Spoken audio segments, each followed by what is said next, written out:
Let's go. Oh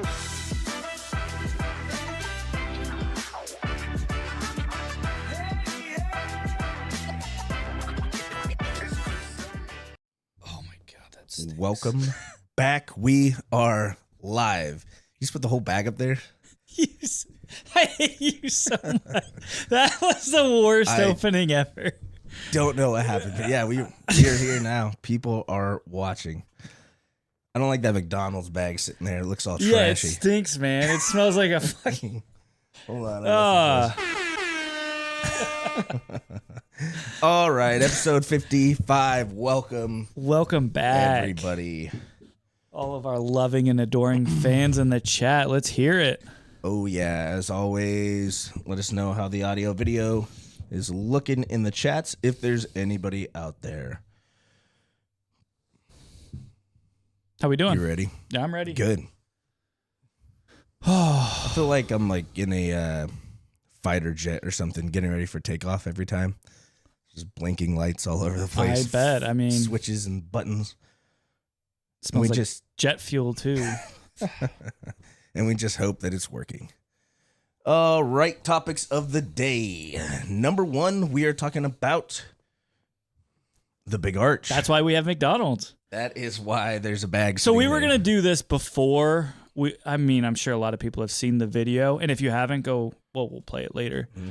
Of the CEO of McDonald's unveiling the Big Arch and like taking a bite out of it and describing it to people. And it was, well, you'll see, the most robotic alien thing that I've ever seen a human do. Yeah, I think that was 2 or 3 days after I texted you. I was like, yo, McDonald's has a new burger. Yeah. Let's eat it on the podcast. Yeah, so very interesting. Yeah. So anyways, we'll get into that in a second. Other topics we're going to talk about private equity and the money game of restaurants. Very exciting stuff. Our Empire updates. Arnold Classic is going on this week. Let me get my mic fixed here. First day today, right? I believe so. Yeah. Maybe tomorrow.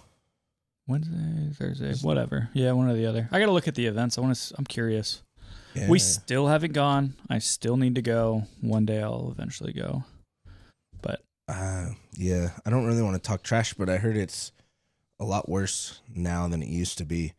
It's so? Like bigger, but everyone said it didn't used to be as expensive, and you used to get a ton of free shit when you went. Like people were saying it was kind of expensive to go, but you'd have enough pre-workout for the rest of the year, protein supplements, because everyone's just like handing shit out. Oh, that's cool. Where nowadays it's more expensive and you get less free shit. So, do you know how much tickets are? I think it's like $60 for a day or something. Oh.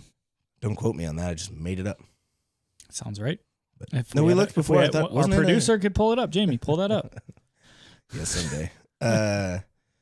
Somebody in the chats will throw it in there, but I thought it was a few $100 for like a weekend pass. That's insane. Yeah. I mean, they do a lot of cool events. Like, I want to do the Arnold Strongman competition. Like compete or watch? Watch. What, are you kidding me? I appreciate the compliment, but no, it's probably one of my favorite strongman events of the year. Yeah. The one year where they just picked up a big boulder. There's nothing better than that. That's like peak like entertainment. Yeah, I think it's like 20,000 people compete. Holy shit, really? Everything. Compete, not attend. It's like 200,000. That's crazy. I thought last year someone was saying like 50,000 people travel to Columbus for it. Dang, we should get busy for that then. We'll see. Last year we did. Other things going on in the Smash Buddy realm. The Columbus Dispatch has started a burger battle. There are 32 local burgers. The March Madness of burger brackets. Going head to head. Yeah. We're up against someone. You don't even know? Nah. Jamie, it's pull like that a pub. up. Pull that it's like up. a pub or something. Okay. Nasties? Uh-uh. It's just like some like more obscure pub. Who's gonna be our biggest competition for this, do you think? Like for our like next 2 or 3 battles if we make it out of the first round? Any of the big names? Yeah. Preston's. Are we going up against Preston's first? Press Pub on 5th. That's who we're going against? I believe so. We could lose that. They're pretty popular. Press Pub. Yeah, aren't they in Grandview? I'm pretty sure. I drive by them a lot. Also, I don't want to diss on Dispatch, but it's a pain in the ass to go vote. You get like banned if you go to their thing without subscribing. Like you're supposed to pay or whatever. What do they call that? Subscription? Yeah, well, like the news pages, they show you the beginning of the article and then it pops up where you, Yeah, like a little banner. yeah, where you go to like I be a hate paid that. subscriber. Yeah. But it took me 15 minutes to figure out how to actually go on there and vote without doing that, which you can, but you have to fill out all of your information. That's crazy. Your email address, your mailing address, and a whole ton of information. So I don't think it's going to be a very high vote count. Well, it's people like ain't gonna do the anything work. of these. It's mostly who has been here for the longest and who cheats the most. That's kind of who wins these. Gets all their homies to fill it out. Yeah. But we'll see how that goes. The other one is Columbus 614 Media Group. They do these every year. The best we've done is what, third? Or is that not Columbus? Am I thinking of a different one? I think we did get third. I thought we got fourth. third because I remember that we get like a gift card from them and stuff. Maybe. Was that Columbus or am I thinking of a different? There's a lot of these competitions that they have, Yeah. and you lose track of them after a while. Honestly, we don't even pay attention anymore. Yeah. I just saw these ones popping up. But that being said, if you're watching this, please go vote. Vote for Smash Buddies. It does help out a lot. Yeah. Unfortunately. You never that's the know way it when you goes. could win. But we're under on the Columbus for 2026. We're under the best traditional burger. They have 40 different things you can vote on. Yeah. Crazy. Yeah. Everything. They do everything. It's like Columbus Underground too does that too. Yeah, they do. Sorry, bleep that out. Where I don't think you can talk about them and those two in the same sentence. Yeah. Yeah, sheesh. Anywho, 220 subs on YouTube. We've had some issues with the shorts lately, so it kind of slowed down last week, but we're getting it sorted. But anywho, you want to jump into Let's this get thing? it. The big arch. So McDonald's just unveiled their new, I don't even know. What do you, like a Big Mac alternative? Yeah, I guess. It's the very cross similar to between the a Big Mac and a quarter pounder. With Yeah. cheese. with Swiss cheese, crispy onions, poppy seeds, apparently. Apparently. Yeah. All right, I'm gonna play this video. If there's anybody watching in the chats, let me know if there's. Oh, any you guys others have, listening. I mean, you have to watch this video. It is Yeah. legitimately insane. It's only like a minute long. Imagine someone who's never eaten a burger, eating a burger and describing it to someone. And this is the CEO of McDonald's. Yeah. This is their job to know their product. Like, it just blows me away. The tone deafness of it all. Yeah, it is certainly interesting. Not really. I mean, well, let's play it. It's like a minute long. Here we go. Chris K We can here cut through some of it. with, you've heard about it, here it is, the Big Arch. This is something that we have tested already in Portugal, He kinda looks- Germany, Canada. I love this product. Not how It I is would so expect good. I'm going to do a the tasting CEO of right now, McDonald's, but I'm especially going to like eat after this Ray for my Kroc lunch, and like just the so you know. McDonald's So here we flick go. came First, out. holy cow. He's God, that is a big burger. more petite, We've I got guess. I would a think it'd very be bulkier. unique Bulkier kind dude. of He definitely does not sesame eat McDonald's poppy ever. sort of bun on it. Just We've got from him two describing it quarter-pound to- patties, a delicious Big Arch The whole sauce, and of course some lettuce. So I think at one there's point so he much calls it a going on with product, this. right? First of all, let's try to get this thing. I don't even know Who how to holds a attack burger it. like that? Got He doesn't so even know much how to hold it. Oh, there's also It's some crispy insane. onions on here as well. I see those kind of coming All right, out. let's take a bite. All right, the moment of truth. Big bite. That is so He good. looks concerned. That's a big All right, bite. go for a look Big up Arch. like the meme It's from SpongeBob of distinctively Squidward McDonald's. eating a Krabby Only Patty. McDonald's could do this That's type what of that burger, looks like, but where it he also takes is the most unlike anything delicate, else on our tiny menu. bite of It's his a thing. delicious product. You know, you've got sort of Delicious. the cheeses and the gooiness, yeah. but those crispy onions as well gives a Save nice that for texture. later. And of course, we've got the pickles. So I'm going to enjoy the rest of my lunch, but Big Arch, try it when you can get it. How genius was it for them to release that though? Because now that's probably been seen 100 million times just in the zeitgeist. I mean, we're not eating the Big Arch because of it, but a lot of people will think we are. But how many people got the burger just because of that like crazy video? I mean, I don't know if it was intentional, probably not, but no, but if it wasn't, they're gonna say it was. Yeah, it ended up working like really well. Yeah, no, it's wild. That video is pretty interesting. But that's who's running McDonald's. I think what blows me away the most, like how much separation there is from the leadership of like these huge corporations from like their actual customers who actually eat their food.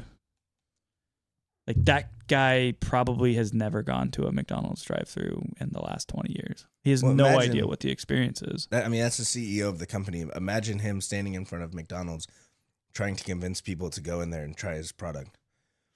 Yeah. His product. Which it's like, they don't care. I guess they just hire, like it's literally for them, it's just like numbers, spreadsheets, and like efficiency, which McDonald's is not just, they're not just the burger restaurant. They have like pretty much control of their entire supply chain. So like they make their own nuggets. They make everything like in-house to keep their prices low. Mm-hmm. So like there's way more parts to McDonald's than just the restaurant. But even still, it's like that's the final product that you're selling to people. That's what you're making money on, and the real estate. But yeah, you got to fake it a little better. A little better. All right, you want to try these? Yeah, things? let's do it. I'm excited. All right, serve them up. They're only an hour old, so they should be good. Yeah, well, we won't fault them for them being cold. Yeah, I mean, I'll still eat our burgers when they're cold. It does have some curb appeal. It is hefty. Show that to the audience. I don't know if you can see it here. We'll get a little closer. Did you ever think we'd be eating a yeah, perfect. McDonald's cheeseburger on our podcast? No, we haven't even eaten our own burger on our podcast. That guy was genuinely not certain about what was on this burger. Crispy onions. Ooh, good seasoning. Not a lot of sauce, but I won't fault him for it. All right, let me know in the chats if any of you guys have tried this yet. Dig in. Let's see how this thing is. What do you think? Good first bite. The sauce is tangier than the regular McDonald's, like Big Mac sauce. I'll be honest, it's definitely an hour old. Yeah, well, dude. Meat's not seasoned too bad. Honestly, not horrible. Do they have 2 different sauces on this? I don't think so. 3 slices of cheese, though. Mm-hmm. Molly says she has not tried one, but might need to. It's hefty. How would you rate it compared to a Big Mac?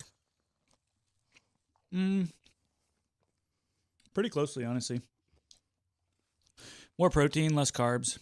I like the tangier. It's a little bit saltier than a Big Mac. It's good. I like the crispy onions. Yeah, it's not bad.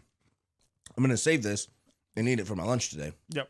It's really good. The poppy seeds really take it over the edge for me, though. Some sort of a poppy seed or something up on top there. I honestly think you put the quarter pounder patties on a Big Mac. Just let it ride. I think it'd be better. Yeah. We have our own mac sauce that people make. It's buddy sauce. Ooh, we got a chat. Code Man's Day and just join. Can you guys restart from the top? No, we cannot. Nope. But luckily, right after this, you'll be able to go back and see the VOD. Watch it again. But we played the McDonald's eating a new big burger. Let's get that thing out of here. Looks like we're back in the basement. Yeah, right. But I think that leads pretty well into the segment that I want to talk about today is private equity in businesses. So McDonald's, a lot of these corporations started with like one brick and mortar, right? With one founder, one owner who's been, successful, and then they were able to franchise it and scale it to now be global brands a lot of times. So one thing I want to talk about is basically when that does not go well. Because a lot of times private equity will come into a company and they'll provide what most small businesses don't have, capital. But with capital comes expectations.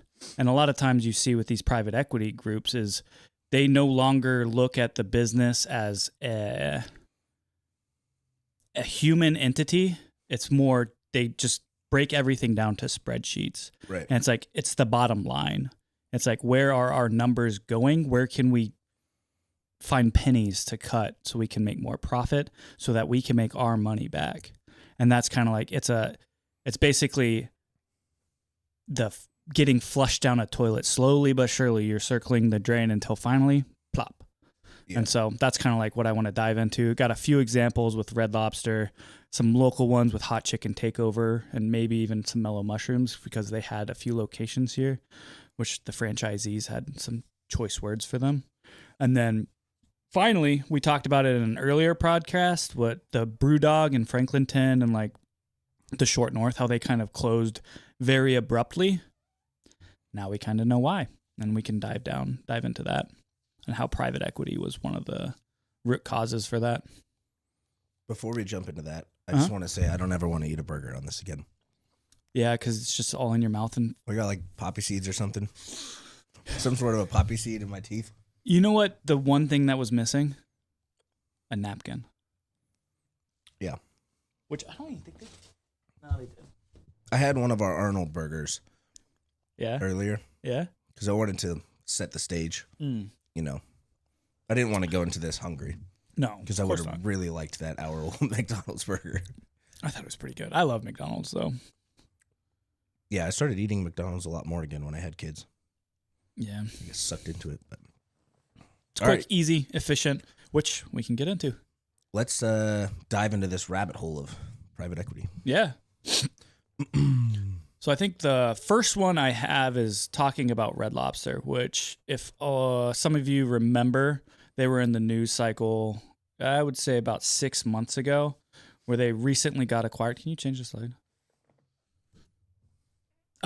They got acquired by Golden Gate Capital. And essentially what they did, Red Lobster wasn't doing terribly, but they weren't doing as well as they had been doing in the past.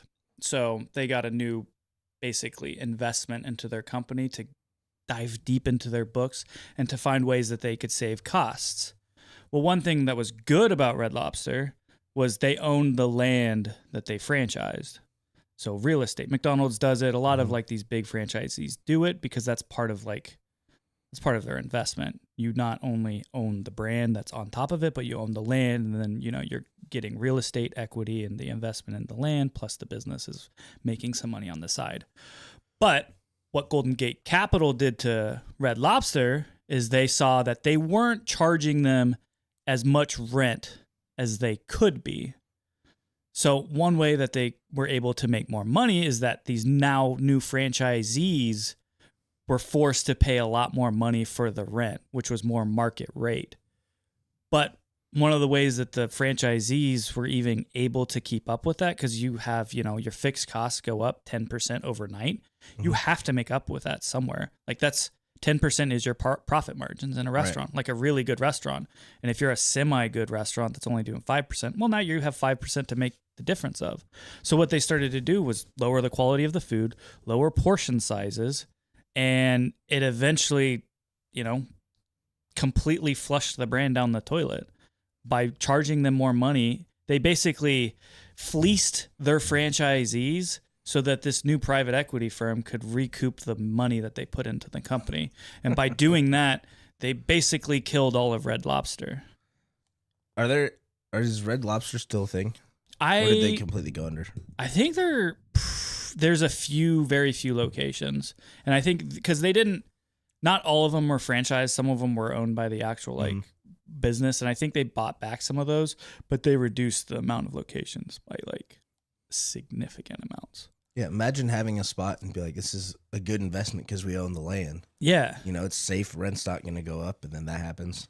Yeah, it's insane, which I think is also like why it's so important and why it's, especially for like new business owners, small business owners, to like eventually have that plan to like try to own the land that you're on. Because as long as you're leasing, the same with your house, like it's not a long-term like secure thing. Right. At any moments they could sell the land from under you, and the new owner could decide that, hey, I don't want a restaurant in this spot. I want to demolish it and put high-rise condos here. So it's like you're paying a premium to lease and you're not getting any of that investment into the real estate. So it's like, try to have a way to figure out if you can't buy the land now, try to have like a 5-year, 10-year plan is like, we need to own this. Otherwise, it's going to be a lot harder. You're fighting an uphill battle, which is what people kind of do. Yeah, there's probably not that many. I mean, for the regular small business owner, restaurateur, there's probably not that many spaces out there that are available to actually purchase. Probably very, very few. There's not even that many places available to lease. I've never been a landlord. I don't know exactly what it's like, but it seems like a pretty easy job to do. Basically, you charge rent, you keep the property serviceable to the bare minimum. And then most leases now are triple net. You are in charge of literally everything that's within the business. If something breaks, you have to fix it. If some of the plumbing goes bad, you have to fix it. It's like all of this stuff is now on the business owner. So like the actual landlord is like buffered from that. Like obviously they can go bankrupt and you can have opportunity costs that you lose on. But at the end of the day, you're not putting in this 70, 80-hour weeks that a restaurant owner kind of has to do. Right. And so you're kind of like handcuffed in a sense, which I get it. It's a necessary evil. People have owned the land, like some of these buildings in the short north or other places downtown for 150 years. It's just been in their family and they just do whatever they want with it. But it's high population locations. Restaurants can still do really well because they're going to make a lot of money just based on like volume. But they could be making, 15, 20% profit margins if they actually were able to own the land and then make, an extra 5% just on appreciation of the asset of the land. Yeah. Businesses don't necessarily appreciate. Land does. Right. It would be tough, though, even if you had multiple places like with this Front Street project, if this was our building or any of these buildings were investment properties that you are leasing out and then the whole area shuts down for 10 years. Yeah. Your value in the property is not going up. You're not getting anybody to lease it. Half these places, people are, whoever owns them, still paying for them. Yeah. For the years they've been empty. So, goes both ways, I think. But I've looked a lot at being a landlord in like residential real estate. Mm-hmm. I don't think I could ever do it. I don't think so either. People trash your stuff, and then they're like, all right, I'm out. Yeah, and it goes both ways. There's not all like you get good tenants all the time, and then you destroy whatever you want. They don't pay you rent for 6 months, and they're, and they dust still in the have wind. Your shit when they leave. Yeah, so like there's definitely pros and cons to all of this. I think we're good tenants, though. Yeah. I think so. Who knows? But he'll let us know if we are or aren't. All right. What else? You want me to go to the next one? Yeah, let's do the next one. Ooh, Columbus's Sweetheart. Next one, we're going to talk about Hot Chicken Takeover. I don't have the full story on Hot Chicken Takeover. He's a podcast guest that I really, really, really want to get on because he did very similar to what we're trying to do or what we thought we wanted to do, which was start something small, scale it to where it makes sense, and then maybe one day have an exit, make some money off of it, and let someone else take over your darling. And that's kind of what happened with Hot Chicken Takeover. I think he ran it for close to 10 years. I don't know the exact math. It's basically when North Market opened downtown is when they started the first Hot Chicken Takeover. And their whole thing was like very community oriented. They were very much involved in trying to get like ex-convicts, people who just got out of jail, to like work in a restaurant and to like rehabilitate them. Like that was part of their thing, was like bringing the community together to like, hey, we're hiring people who no one else might hire, and we're making like the best chicken in the city. And that's why everyone loved them. Yeah. And so they did that for a long time. They opened a few more locations, and I don't know, for whatever reason, the owner was like, it's time to open a new chapter of my life. I don't want to put all of my stuff into this. So he sold it to private equity. And as soon as they got a hold of it, it was, hey, let's look at the books. Where can we save costs? Where can we cut corners to make sure that we're simplifying the menu so that all of our new employees, we don't have to train them as much. And it just like streamlines everything. Well, that basically destroyed the entire brand of what Hot Chicken Takeover was meant to be, which was a community thing. It was like very human. It wasn't perfect, but it was unique. Yeah. As soon as you sell it to private equity, their thought is like, how do I recoup my investment and make money off of this? And so all of that soul, all of that human element gets taken out. What everyone loved about it is destroyed. And they basically ran it into the ground. And then, so Untamed Brands bought it the first time, and then Craveworthy Brands bought it while they were failing for 50 cents. So they took over something that was probably losing money for 50 cents to basically do a last-ditch effort to revive it. And they were unsuccessful.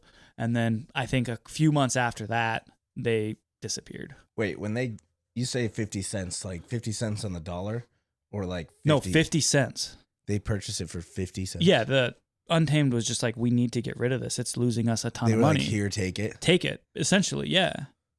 That's crazy. I don't know what Untamed bought it for. I'm sure I could look it up.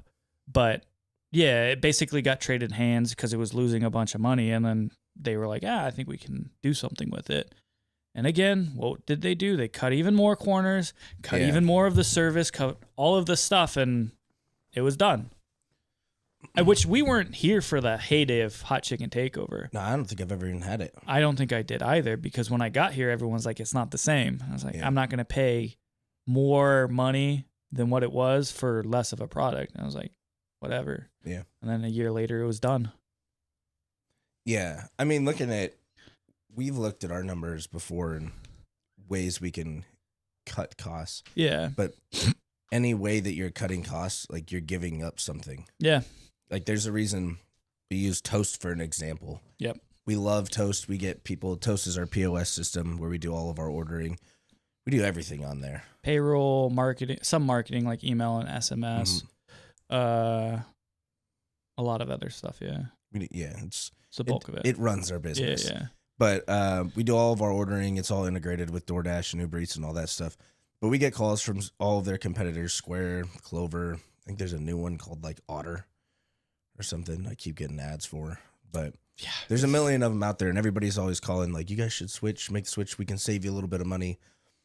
But we spend money. I say like, you don't put a Honda Civic engine inside of a Ferrari and want it to go as fast as a Ferrari. Yeah. You know, like we need, like our back end, we need it to be awesome. If it's working, we're willing to pay the Ferrari price for something that's great and integrates with everything else and is, you know, essentially we don't need another employee or somebody else dealing with fixing that shit full time because it's running itself and it's smooth.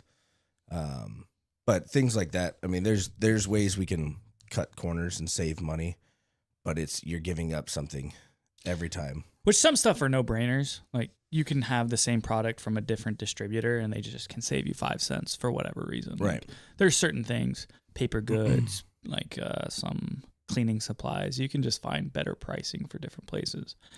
But as far as like the core, that's why we're so staunchly like for like our meat, our buns, our veggies, is because we have a standard.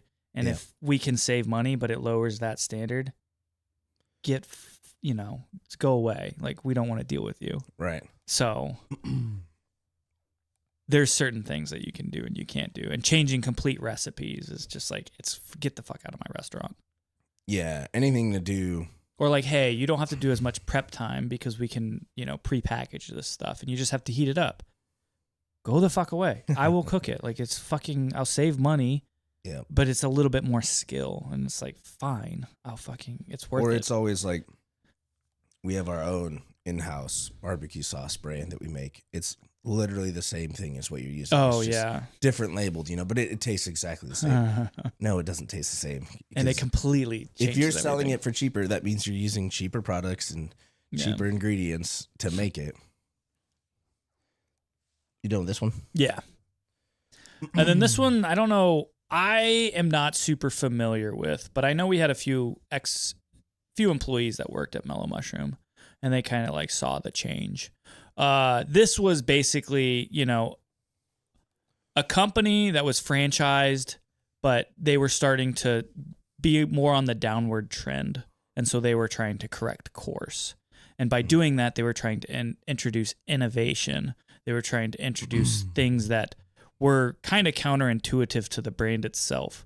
Mellow Mushroom was one that's very like nitty gritty. It's kind of like, it's got soul. It's got like the psychedelic nature to it. And they were trying to basically sterilize all that and make it more of a Domino's, which you don't go to Mellow Mushroom for Domino's pizza. You go for like, it's got like the psychedelic hippie vibe. Yeah. And so they were trying to take away like all the counter service. They were trying to do like automate a lot of the stuff, and franchise owners weren't really allowed to, go away from their franchise product. And so there were quite a few in Columbus itself that closed because one, their customers didn't like it, and their franchisees were handcuffed and had to do it. And they were like, screw this. And so they left. And so that's just another way that private equity, like once money's involved, like you're kind of shackled to whatever it is. And for a lot of these bigger companies, the most important thing isn't the end product, it's the bottom line. Yeah. And if customer satisfaction is lower, but you're still getting volume, they don't care. They don't care. If your reviews are low, but they're still making money off of it, I mean, they don't they'd care. rather sell an okay product to 10,000 people than a good product to 1,000. Yeah. Or a bad product for 5,000 people instead of a good product to 1,000.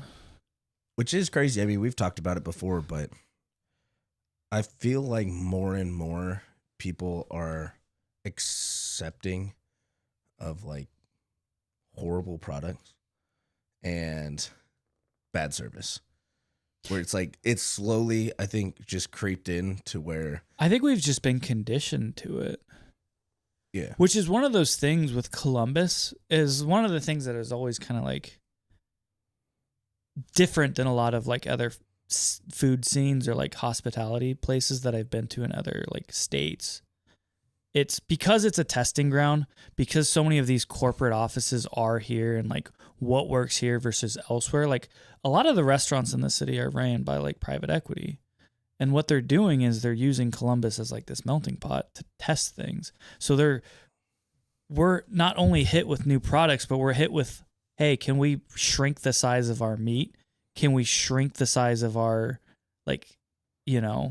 hospitality or wait staff and all this stuff to see like, hey, if I do the Olive Garden here, can I replicate that in Florida? Can I replicate that in other areas?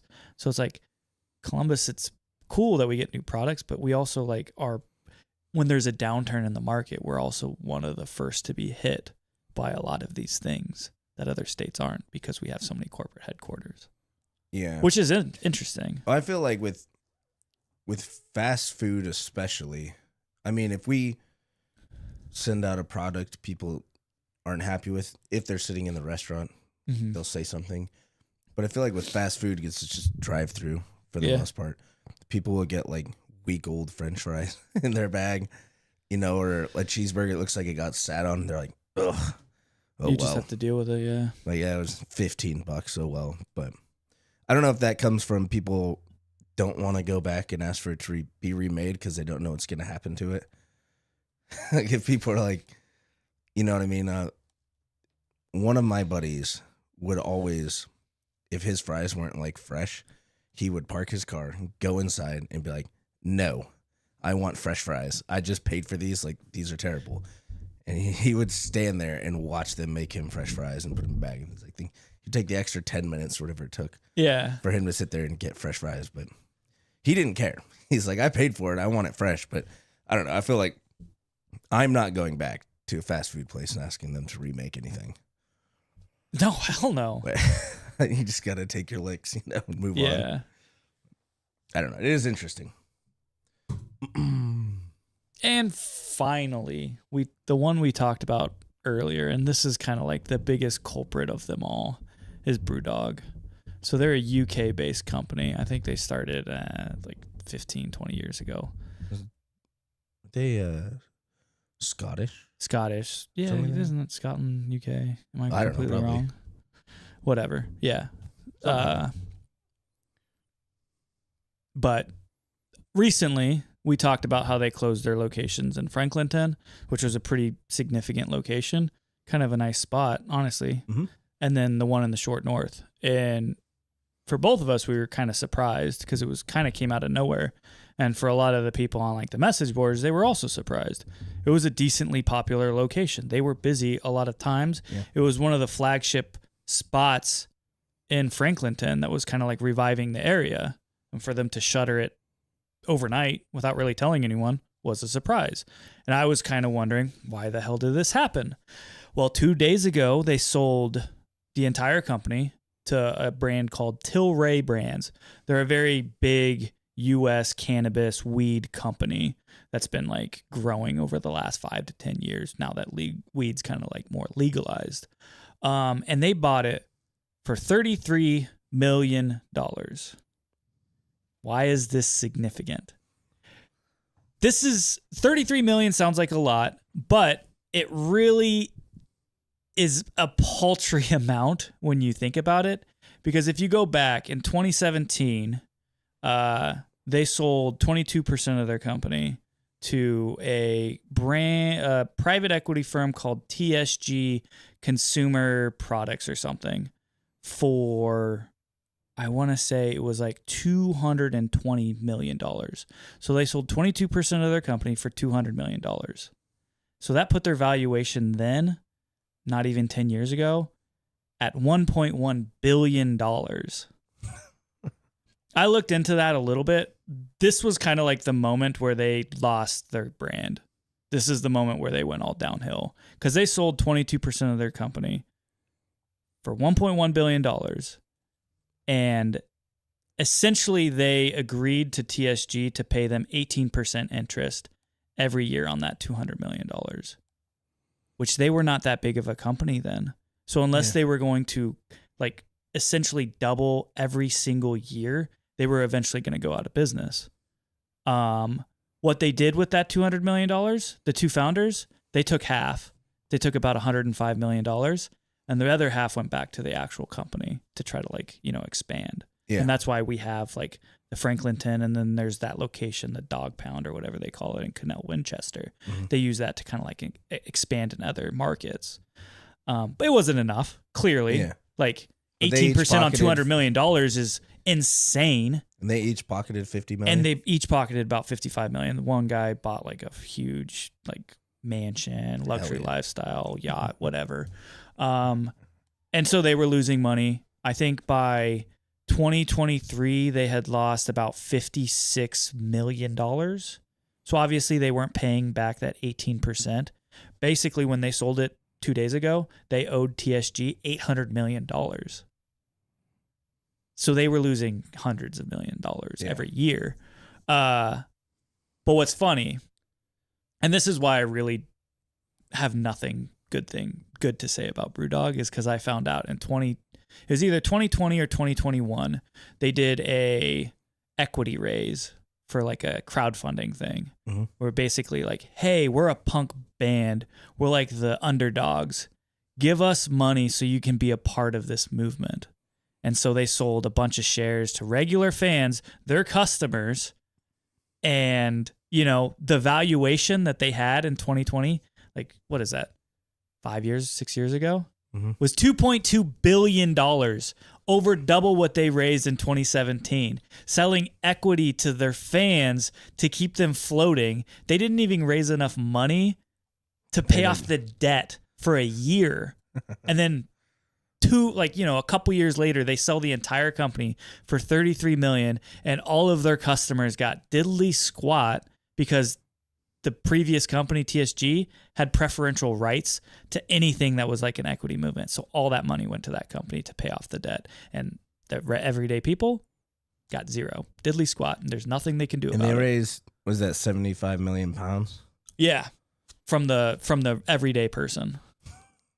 They didn't get diddly squat. And like, I think one of the founders went on Twitter, he had like some press release, and it's like, felt so bad about how he kind of like none of the what do they call equity punks, their fans that gave him money, they're not going to make any money, and he's just felt so terrible. But he's got $50 million. But he's got $50 million, and he ain't going to give anything to anyone. So it's just like, Which, That's crazy. yeah, it's so long story short, kind of screw Brewdog because they basically just screwed everyone. And Or at least 220,000 equity punks. yeah. So there's still the location in Canal Winchester. When Tilray bought the company, they only basically bought the UK brand of it. The Australia and the US, they're still in negotiations.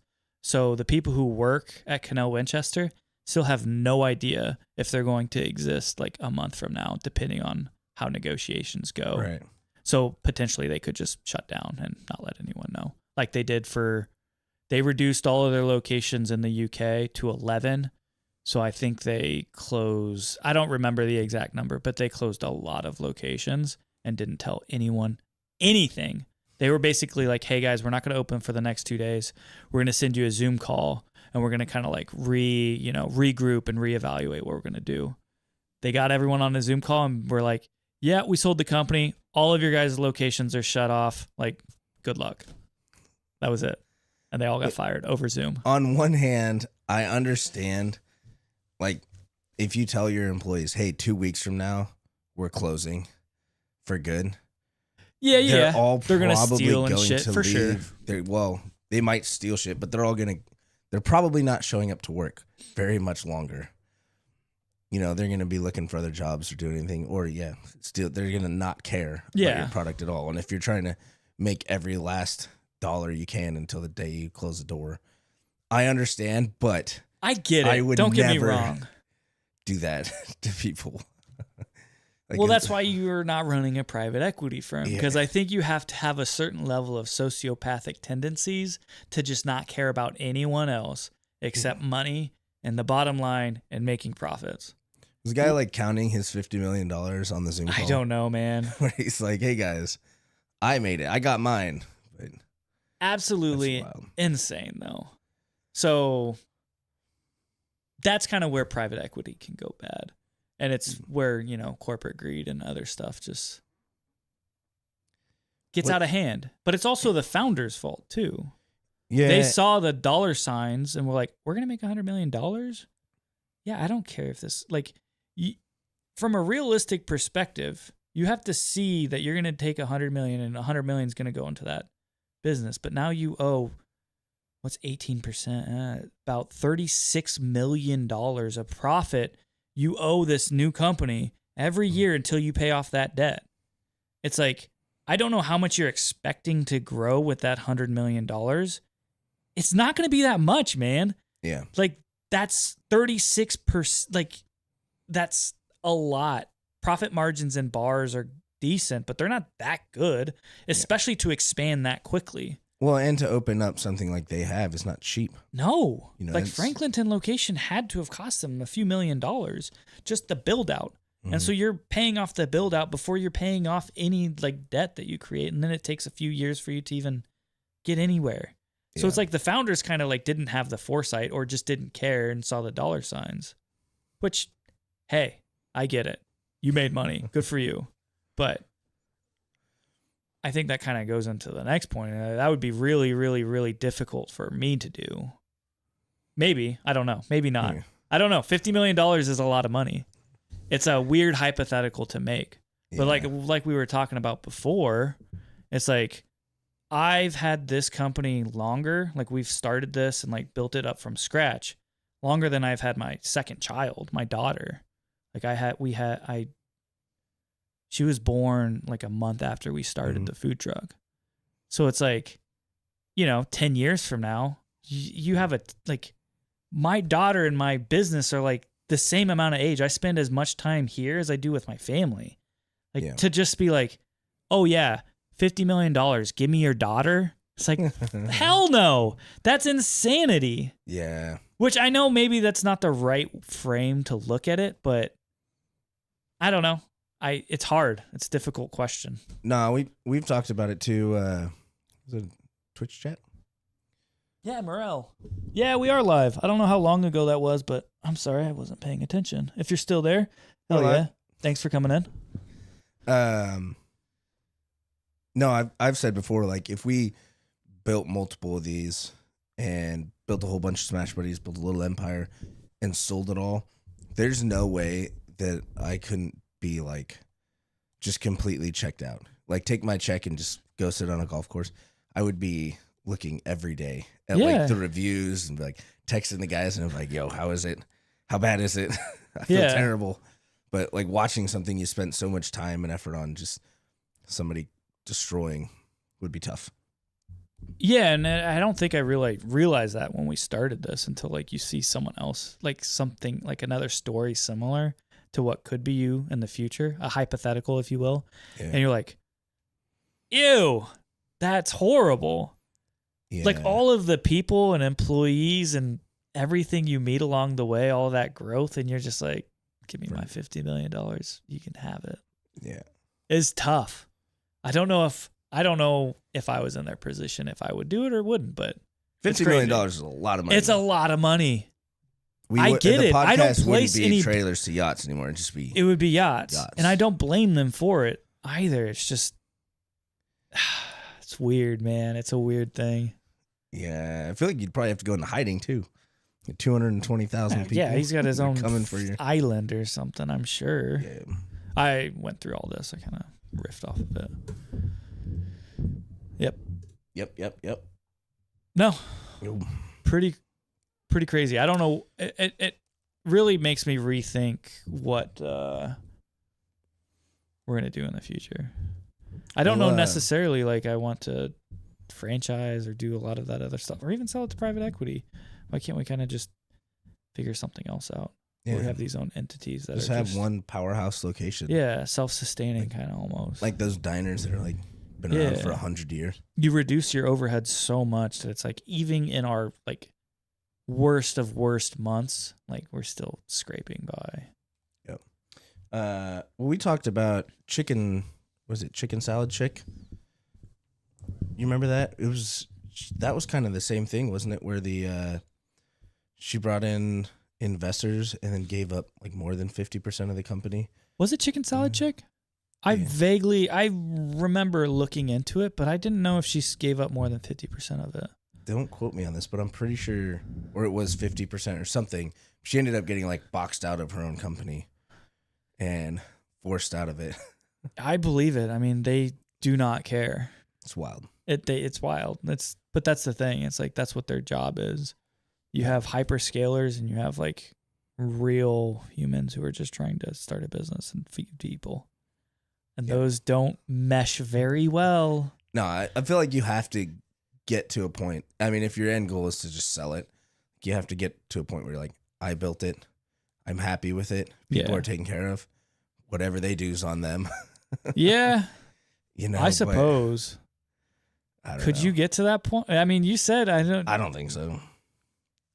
It'd be weird. I thought I could. I thought I could. I thought I had like that kind of like, you know, I was sociopathic enough that I could probably just like completely shut off and compartmentalize it. But I'm like, I don't know if I could. That might go against my moral like fiber when I actually like see it. So yeah, you gotta take the 50 million and then give like all of your employees $100,000. Now, if I divide it up and be like, whatever you guys do is on you. But there was something. Someone did that recently. I don't remember, but like they actually like got like a 20 million buyout and like gave each of his like staff like $400,000 or something. A decent percentage of it. I'm pretty sure Taylor Swift did that. She did that too, yeah. Her, what is it? Eras Tour, yeah. Eras Tour, I don't know. My wife will correct me in the chats here, but no, I'm pretty sure she made like $1 billion or something crazy on that tour. That's so nuts. Gave like everybody that was part of the team like $1 million or something crazy. Yeah. But anything in the chat going on? Not in the last 20 minutes. Bro, John said making me hungry back when we were eating those burgers. My arms are looking good. Look at that. Oh yeah. Black is slimming. That's why we always know, black right? In here. Eras Tour. Eras Tour. Thank you, Molly.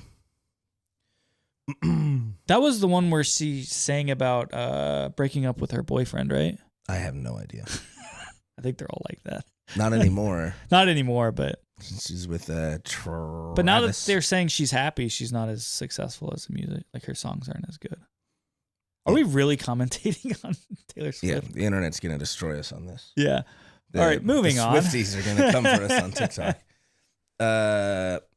Yeah, no, we had a couple fun things happen this week, like our refrigerator dying, which I swear was last episode or the one before. We were saying every time you have a good week, something bad happens, and it did. Lost a refrigerator. Rest in peace. Yeah, we could get it fixed. It's leaking refrigerant, but it's like $1,200, and just to buy a new one is like $2,000. And that thing has got to be 15 years old. Yeah, that's an old refrigerator, so it's just like get rid of it. We already had another Expo fridge that we weren't really using as much, so it's like just transition everything to the other line, and we're fine. Yeah, it's been okay. Yep, we got Do you want to talk about your story with the police and the homeless guy? Yeah, it's a tough one. I don't want to get in trouble on You the might internet, get in trouble, but fuck it. It's about time you get in trouble versus me. Yeah. No, we have a lot of Columbus's finest coming in all the time. Columbus PD, and there's these two dudes I never met before, but one of them, he made his order online, so he's just picking it up. And he's like, "Hey, why don't you throw in another burger there for me?" I was like, "Okay." And he's like, "Yeah, there's a homeless guy down the road. Doesn't look like he's eaten in a few days, so I'm gonna take him a burger." I was like, "All right, well, I'll tell you what. I'll comp the burger for you. I'll give you the burger. You just go deliver it." He was like, "Oh, wow, thanks for doing that. You didn't have to do that." Like, no problem. In my head, I'm like, this might be a bad idea. But, I'm not going to make this guy pay for a burger. Yeah. So, let's try to do a good thing. Try to do a good thing, it. And he takes a burger, thanks me, they walk out. Literally 10, 15 seconds later, the homeless guy comes in the restaurant, and he has the to-go bag was completely shredded. Like, normally you just open it on the top and reach in. He just ripped it in half. And he comes up with the burger still wrapped up and sets it on the counter. And he's like, "Hey, man, I just ordered this a couple minutes ago. It's not supposed to have sauce on it." And I was like, bro, we were slow. Oh, my God. So I knew he it was, said that? Yeah, he was like, "I just ordered this. It's not supposed to have sauce on it." And I was like, hold on. Is this the burger that the cops just gave you for free? Just to be clear, you're saying that we messed up your burger order that you never ordered. It was a free burger that we gave you. And he's like, "Yeah, I can't have sauce on it." And then he went on to tell me mayo destroys his stomach. So he's like, "I'm assuming that this is a mayo-based sauce. I just can't eat it." So like, that's fair. If you get a free meal, you can't eat. We remade him a sauceless burger. He put ketchup on it. He did comment, said it was a good burger. But well, I'm glad. I'm glad. It was wild. I was not expecting him to return the free burger, but I should have asked him for a Google review. Yeah, you should have. The old adage of begging choosers, I suppose. Yeah, you know where his favorite place to get a burger is? Buffalo Wild Wings. Really? Yeah. Wait, that guy? Yeah, the homeless guy. Man, you really chatted with him, eh? Yeah, he was there for a little while. He sat down and ate it there in the restaurant. But he asked, he's like, "Oh, you ever had the burgers over at Buffalo Wild Wings?" Yeah, it was a long time ago. He's like, "Oh, they're the best. Huh. They got the best burgers in town." Which a lot of people say. Have you had one yet? I can't remember the last time I went to Buffalo Wild Wings. It was probably in the military. Love their burgers. I don't think they did their I don't care for their burgers back wings too much, but they're okay. then. You get what private equity, you know what I mean? Yeah, exactly. Quality drops. You don't want to talk about the other part? Yeah, let's go for it. Our souls got crushed. It was very disappointing. And we talked about reviews a little bit last week. I'm not going to belabor the point, but we got another 1 star and it dropped us to 4.8 stars, which we had been holding at 4.9 for almost Forever. 3 years now. Yeah. Yeah. So We knew it would happen eventually. It's an impossible task to continue to have like 4.9 with as many reviews. Like once you get to a certain point, people are kind of out there looking for a reason to not enjoy what they get. Yeah. Which is weird. But it's also it kind of happens. That's why I've always said I would never want a 5.0 rating. Yeah. Because people your expectation is so high. Like this is going to be the best burger I've ever had. Yeah. Then when it's not, just like if you watch a movie trailer and you're like, "Oh, this movie's going to be sick because all the best parts were in the trailer." And then you go watch the movie and you're like, your expectations are so high from the trailer that it gets sucked. Which they didn't leave why it was a 1-star. They didn't comment anything. So I don't know. No one really knew who the guy was. I wish we did, because there could have been something that we did. We could have done something. I don't know. Yeah. Maybe we I'm were not like convinced super he even came in. dismissive or something, but I really don't know. So I don't know who the guy was. It's a shame. We probably will never retain or regain that 4.9, but it's fine. We could. It's possible, but not long term. I think it's crazy. I was actually, this spurred me to look on other businesses and like more franchises, because I was looking into the private equity, just like what people's average ratings were for like, you know, McDonald's, Wendy's, Chipotle, 3s, Roosters. It's all like mid to low 3s. Yep. Chick-fil-A is the best franchise for reviews, and they're like a 4.5, 4.6, even 4.7 at some newer locations, which is a testament to whatever the hell they got going on. Yeah. Like whatever culture they've cultivated, to be able to have, you know, hundreds of locations that are all like 4.5, 4.6 is insane. That's impressive. And you know what? Chick-fil-A is still owned by the founder 100%. It's not a public company, it's still private, and it's still owned by the original person who started it, or that family at least. And they're a one franchise per person place, right? They run a very, very tight ship on like what they allow versus not allow for who they're like buying into the brand. Which is interesting, because we were talking to the Wendy's CEO, ex-Wendy's CEO. I think that's who was saying that, where they noticed a pattern of like franchise owners, when they have one business, they kill it, and then they open a second one. And when they're managing 2 businesses, they're still doing pretty good. But then I think he was saying 3, the wheels start falling off. Yeah. You know, and 4 and 5, they're not profitable in anything, because it just goes back to span of control. You have one person that's trying to run 5 different franchises, and everything starts falling apart. Every level you go up, there's like a whole new skill set that you have to learn. It's no longer like the kitchen. It's like, it's crazy. Like, and once you get to, I imagine 3 locations, you have to have like a general manager. You have to have a whole separate team to just be able to manage that. It can't just be one person. Otherwise you're going to be, you know, pulled in all directions. So it's kind of crazy. I mean, you would need a general manager at each location, and then you're like district manager managing those people. Plus like, all kinds of different stuff. It's or else you're going to be the district manager. Yeah. Talking to solving all of the problems at all the locations. Roosters is another one who has really good ratings too. They got like a 4.5 at all of them. Yeah. People love Roosters. I do too. They're doing it right. They're another like founders who I'd love to talk to, because they only have like 6 or 7 locations, I want to say. Don't quote me on that, but they're killing it. Everyone loves Rooster, and they're always busy. They're doing something right. Chipotle was the one that surprised me most. They had like the same rating as like a McDonald's at like 3.2, 3.3. Yeah. Which blows me away, because everyone loves Chipotle. So the ratings, you know, they matter to a certain point, but I think once you get to a big enough level, it stops mattering.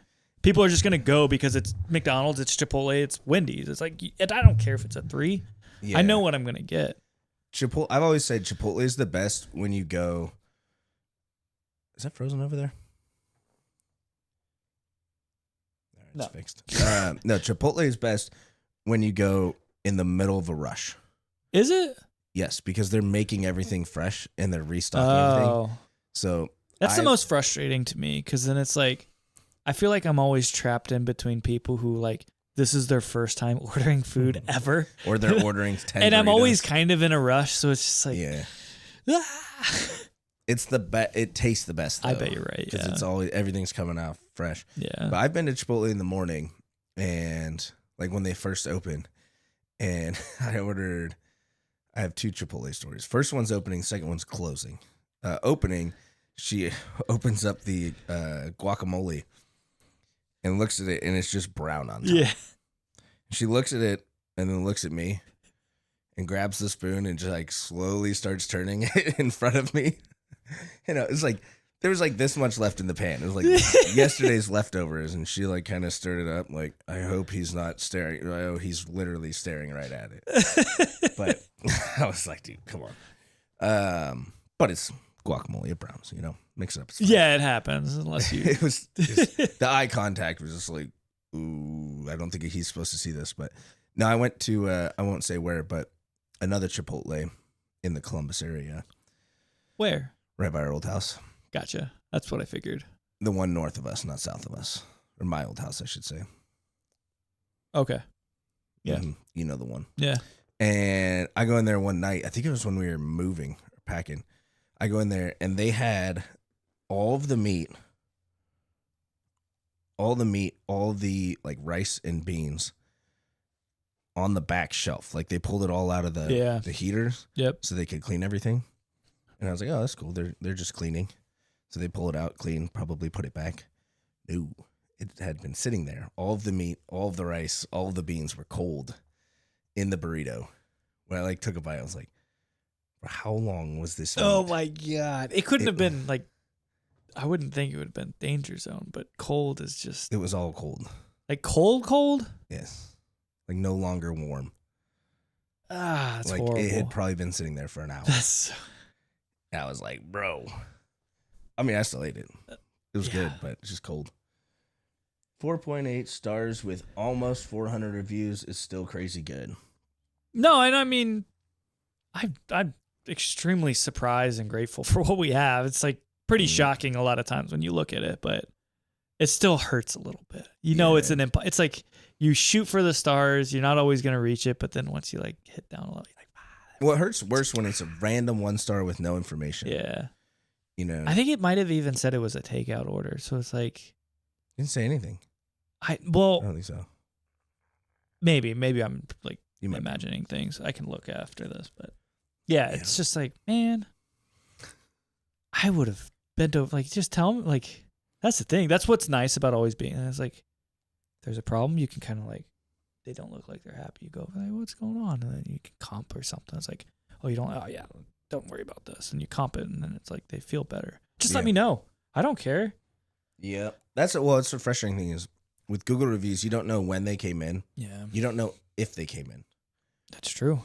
Like literally, you can search review anywhere and bomb just people, leave. You can just leave a review anywhere you want. So, I'm not saying that this guy never came in, and there's no way that we had bad food and bad service. Because we had that one review that was it was like smash burgers that they were trying to review, and they reviewed us. We have, I think it's still on there. We have a review that says like this place has from the food truck. So we have like the best milkshakes, and we have a PS5 upstairs. Yeah, remember that one? Yeah.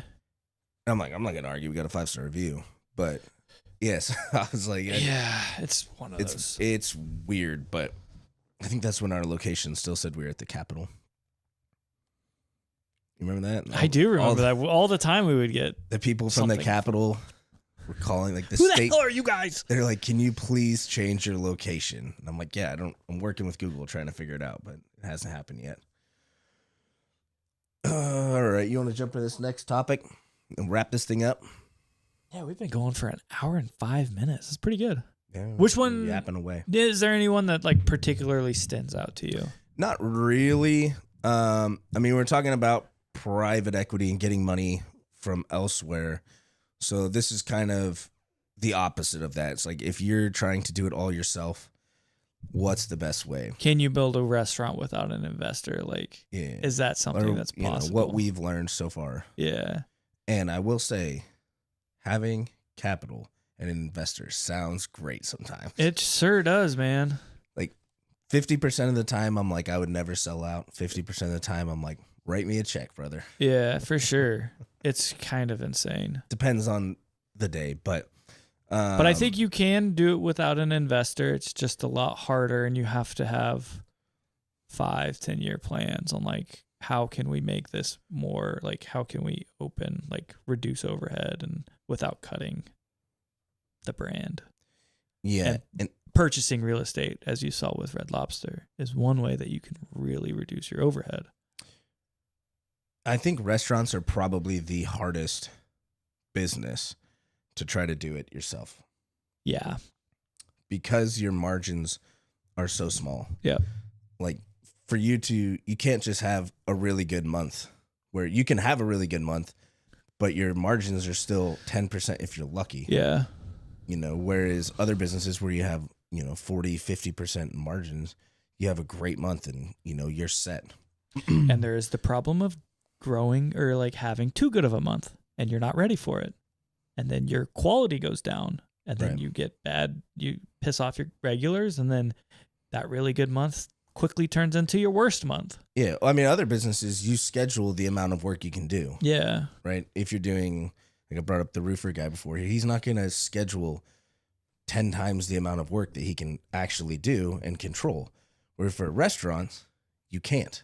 Yeah. It's you open the doors and you wait to see what comes. Like this week for the Arnold, we could double what we did last week. Yeah. We'd probably run out of everything. But in theory, if 50,000 people come down here to the city and 2,000 of them decide to come in this week, it would be absolutely insane. But there's no way for us to really control how many people are coming and going. Yeah, it's tough, man.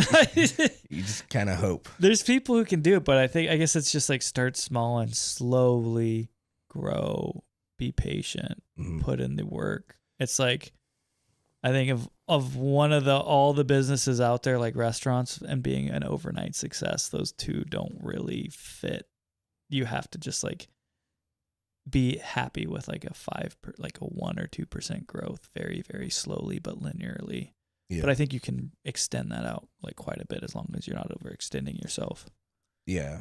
But one of the things, we've kind of been in the process of trying to figure out, but SBA loans, like a lot of people are under the impression you can just get a big loan to do your build out and all this stuff. But what we've learned, and it's not that easy in a restaurant unless you're, very profitable from the beginning. Yeah. And they're so weird too. Like the SBA will give you like a lot of money to start a business if you have like the experience and prerequisite and stuff. Mm-hmm. But once you've started the business, they have like a whole different criteria that they have to see before they even, well, I guess the SBA is not, that may be more conventional loans. People will give you money. SBA, you pretty much firmly need 2 years of being in business plus like showing profitability. Like they have very strict margins for what they have to hit. Yeah. And if you really need money, you're not going to get it from the SBA. They really only give it to people who don't really need money, which makes sense. They're a bank. They don't want to lose money. They don't want people going bankrupt. One of the things I wrote is where else can you find money? And the difference between good and bad loans. There is, just like anything. There's thousands of people ready to give you money. And it's not a lot, and it's very expensive. I think I can name 5 just off the top. QuickBooks will give you money. Toast will give you money. Uber, DoorDash, Grubhub, if you've been with them for a while, they'll extend you a line of credit or like a term loan. Pretty much anyone who you like has a big vendor, they'll give you some kind of money. The problem with that is like their rates are, close to 30%, 25%. Yeah. And so for, every dollar you borrow, you owe 25 cents every year on that dollar. That's insane. Yeah. For a restaurant because you don't make that much in profit. So you have to be extremely careful and constantly trying to find lower and lower rates to where you can shift money around. Yeah, but it is, you have to have kind of like, you have to be cold-blooded almost. You have to just like not let it get to you because you'll start stacking up debt, but you just have to be confident that like, hey, our numbers look like this.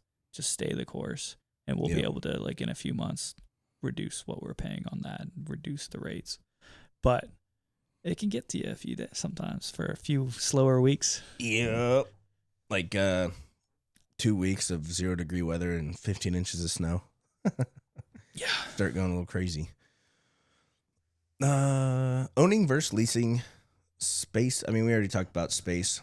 Owning's best, but you're not always going to be able to do it. So you kind of just have to balance the pros and cons. Equipment. I know there's places out there you can lease restaurant equipment, which we never really looked into. No, but I won't say who it was, but someone who's pretty prominent in the Columbus scene, said that they lease a lot of their stuff, but they have like a dedicated CFO. So someone who's constantly only looking at the books, they can kind of like run much more robust models than what we can. Yeah. What is one thing that you've learned that you would go back and tell yourself to do different, if anything? Do you have something off the top of your head? I have to think about this for a second. I wrote this a week ago. What is one thing you've learned? Been thinking about it for a week. I still got nothing. That's why I put if anything. It's a caveat, if in case I couldn't think of anything.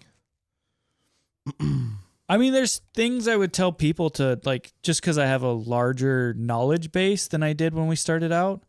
But as far as us doing anything differently, we couldn't have, because we didn't know what the hell we were doing. Yeah. And there's a benefit to that too, because I think if we knew what we were going into, we might have also been a little bit more apprehensive about the steps we took to get where we're at.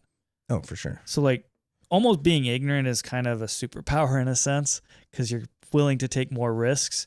And then you're with those risks, you're like, well, we have to make this work. So then you broaden what's possible based on just creative thinking and being forced to make things happen. What's kind of sad is I would almost tell myself it's not worth it. 100%. If I could go back to the beginning, like, no, I else. 100. It's the same with the military though. It's like, I don't regret any of this. I don't know if I would go do it again though. Yeah. Like knowing everything that I've known and I have to start back at square one, put myself in my brain into me 4 years ago. I don't know if I would have done it. I would be like, I've done that hypothetically. There's no chance. This is not worth it. Like, find a different line. But I'm extremely happy and I'm glad we did it. So we're here where we're at. Yeah. I don't think I would change it. No.